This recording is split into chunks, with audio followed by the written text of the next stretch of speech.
Hello, আসসালামু আলাইকুম। সবাই কেমন আছেন? আমি আপনাদের সকলের ভালোবাসার রানুমা। চলে গিয়েছিলাম আমার দাদার বাড়ি, রেহানুদ্দিন ভূঁইয়া বাড়ি, ফেনীতে। আমার বাবার জন্মস্থান, আমার favourite place, most favourite place আমার দাদা বাড়ি, আমার বাবার বাড়ি। বাড়িতে আসলে কেউই নেই বলতে গেলে, সবাই সিটিতে আছেন। তো আমি ছোট্টবেলাতে চলে গিয়েছি লজ্জাপতি গাছ নিয়ে, অনেক মানে এগুলো নিয়ে একটু খেলা করছিলাম। আমার দাদা বাড়িটা বেশ সুন্দর, সকলের দাদার বাড়ি সকলের কাছে সুন্দর, আমার দাদার বাড়িও আমার কাছে বেশ সুন্দর। আলহামদুলিল্লাহ আলহামদুলিল্লাহ আলহামদুলিল্লাহ। চারোপাশটাতে মনে হচ্ছিল আমার আব্বু আমার চারোপাশে মুনু মুনু করতেছে। এটা ছিল আমার দাদার বাড়ির পেছন দিক। অনেক সুন্দর, অনেক বিশাল বলতে গেলে, দেখতেই তো পারছেন। এটা হলো মহিলাদের পুকুর ঘাট। এখানে মাছ চাষ করেন আমার কাজিন। তো ঘুরে ঘুরে দেখছিলাম দাদাবাড়ির সব কিছু দেখছিলাম, বেশ ভালোই লাগছিল। মাশাল্লাহ মাশাল্লাহ মাশাল্লাহ, আমাদের প্রকৃতিটা এত সুন্দর, আল্লাহ তাআলা এত সুন্দর করে সৃষ্টি করেছেন। এটা আমার ফেভারিট একটা ভাবি আছে, ভাবির ওই ফেভারিট প্লেসটাতে উঠেছি। ভাবিকে বরাবর খুব ডিস্টার্ব করি, লাভ ইউ ভাবি। আমার আব্বু আম্মুর ফেভারিট। তো বন্যার কথা বলছিল, বন্যার সময়কায় এই রুমটাতে সবাই ছিল, 3-4 বাড়ি মিলে, মানে শেয়ারিং কেয়ারিং করে ভাবি আমাকে দেখাচ্ছিল ঘুরে ঘুরে। তারপর ভাবির ছাদে কিছু গাছ মানে লাগিয়েছে, উনিও গাছ লাভার ঠিক আমার মতো। আমি যখনই যাই বাড়িতে ভাবির থেকে অনেক গাছ নিয়ে আসি। তো এখানে ধনিয়া পাতা, অনেক রকমের নানা রকমের শাক সবজি সব কিছু লাগিয়েছেন। মাশাল্লাহ এত সুন্দর করে ধনিয়া পাতাগুলো হয়েছিল। আমার যখন মন ছুটে যায় আমি আম্মুকে নিয়ে চলে যাই দাদা বাড়িতে। আর একটা কথাই বলবো, রাব্বির হামহুমা কামা রাব্বানি সাগিরা, সকল বাবা মার জন্য আর সারা জাহানের বাবা মার জন্য একটাই দোয়া বরাবর থাকবে। এটা হলো পুকুরের মাছ, আম্মু নিয়েছে বাসার জন্য, অ্যাকচুয়ালি আম্মু কিনেছিল মাছটা। এটা হলো আমার দাদার বাড়ির মেইন গেটটা। তো আমি একটু ক্লিক নিলাম। আমার যখন মন ছুটে যায় আমি চলে আসি, কারণ আমার বাবার ফেভারিট ছিল মসজিদের পাশে আমার কবর দিও ভাই। সত্যি এমনটাই হয়েছে। সবাই আমার আব্বুর জন্য দোয়া করবেন, আল্লাহ যেন আমার আব্বুকে বেশ নসিব করেন। আমার দাদা বাড়িটা বেশ সুন্দর, আমার অনেক শান্তি লাগে এখানে। আমার সব আত্মীয় স্বজন, দাদা দাদি, ফুফু জ্যাঠা সবাই ঘুমিয়ে আছে। এর মাঝে আমি আমাদের এখানে সবজি ছিল, লাউ ছিল, ওগুলো দেখছিলাম। পরে পুকুর ঘাটে একটু গেলাম। এইটা হলো আমাদের মেইন বাড়ির সামনে পুরুষদের পুকুর ঘাট।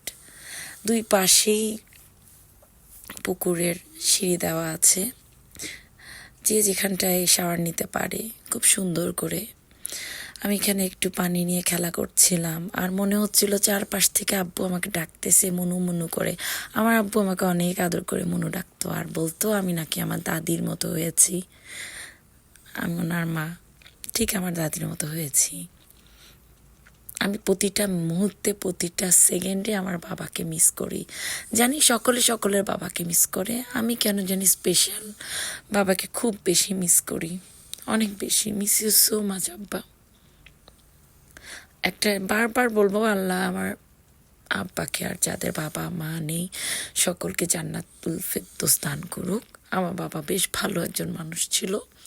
ফেনী সিটিতে আমার আব্বুর অনেক সুনাম। জানি না আব্বুর মতো হতে পারবো কি পারবো না, কখনোই পারবো না, কিন্তু আমার আব্বু 1% ছিল, কিং একটাই হয়।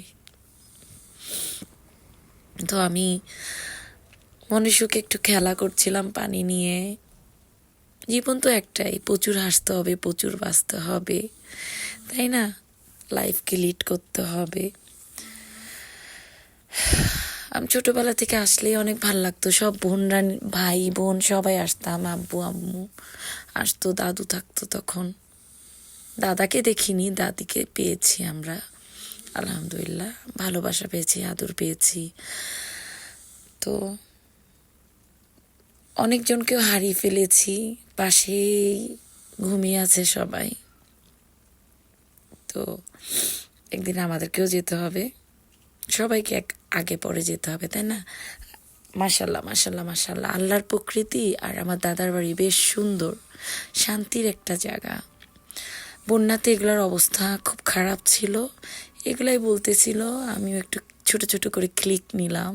আমার জানি ব্লগটা বেশ বড় হয়ে যাবে। ইদানিং আম্মু যেতে পায় না, আম্মু অনেক সিক, আপনারা অনেকেই জানেন, বাট আমি চলে যাই, আমার যখন মন ছুটে যায় আমি চলে যাই আমার বাবাকে এক নজর দেখার জন্য। আর দোয়া করি আল্লাহ আমার আব্বুকে বেশ নসিব করুক, আমার গোষ্ঠীতে যারা আছে সকলকে বেশ নসিব করুক, সবাইকেই মিস করি। তো আবার হাঁটতে হাঁটতে আমি চলে গিয়েছিলাম আমার দাদার বাড়ির ভাবিদের বাসায়, চাচাদের বাসায়, মেইন বাড়িতেই যাচ্ছিলাম। বেশ হাঁটতে হয় আর শান্তি লাগে, আসলে শান্তির একটা জায়গা। পাশে আমাদের অনেকেই জানেন মাজার শরীফ আছেন, এটার একটা স্টোরিও আছে, অনেকেই জানেন, শুনেছি আমার দাদির কাছ থেকে, বাবার কাছ থেকে, মার কাছ থেকে। যাই হোক, আলহামদুলিল্লাহ, মাশাল্লাহ মাশাল্লাহ মাশাল্লাহ, এটা হলো আমাদের মাজার শরীফের একটু ভিউ নিলাম। তো বন্যার পর গেলাম, এটা আমার গোলাপ ফুল গাছ আমি লাগিয়েছিলাম, আমি আর আমার ছোট বোন বানি লাগিয়েছি। বানিরটা মারা গিয়েছে, বাট মাশাআল্লাহ আলহামদুলিল্লাহ আলহামদুলিল্লাহ আমার গোলাপ ফুল গাছটা বেঁচে আছে। এটা কিন্তু মাজার শরীফের একদম ভিতরেই। দেন এটা হলো আমার আব্বুর, ঘুমিয়ে আছে শান্তিতে, অনেক শান্তিতে ঘুমিয়ে আছে। সবাইকে বলবো আমার আব্বুর জন্য দোয়া করবেন। আসসালামু আলাইকুম, আল্লাহ হাফিজ।